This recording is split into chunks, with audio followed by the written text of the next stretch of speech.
এই একটি দোয়া দিনে একবার পরে যদি আপনি মারা যান, আপনি জান্নাতে চলে যাবেন, আপনি জান্নাতি মানুষ হয়ে যাবেন। এই একটি দোয়া যদি আপনি দিনে একবার পরে মরে যান, আপনি সাথে সাথে জান্নাতে চলে যাবেন। মরতে দেরি হবে, জান্নাতে যেতে দেরি হবে না।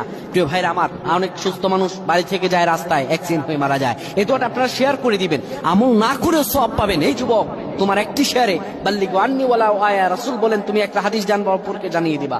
বাড়ি থেকে এগুলো মা বোনদের কাছে আপনারা শেয়ার করে দিবেন, আল্লাহ তাআলা ফজিলত দান করবেন, মনের সব আশাগুলো পূরণ করে দিবেন।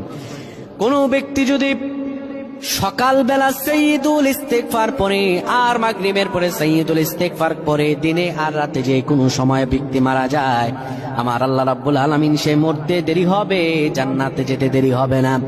দোয়াটা হলো আল্লাহুম্মা আনতা রাব্বি لا إله إلا أنت خلقتني وأنا عبدك وأنا على عهدك ووعدك ما استطعت أعوذ بك من شر ما صنعت أبوء لك بنعمتك علي وأبوء بذنب فاغفر لي فإنه لا يغفر الذنوب إلا أنت।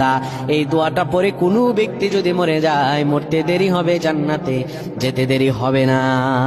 আল্লাহুম্মা আমিন।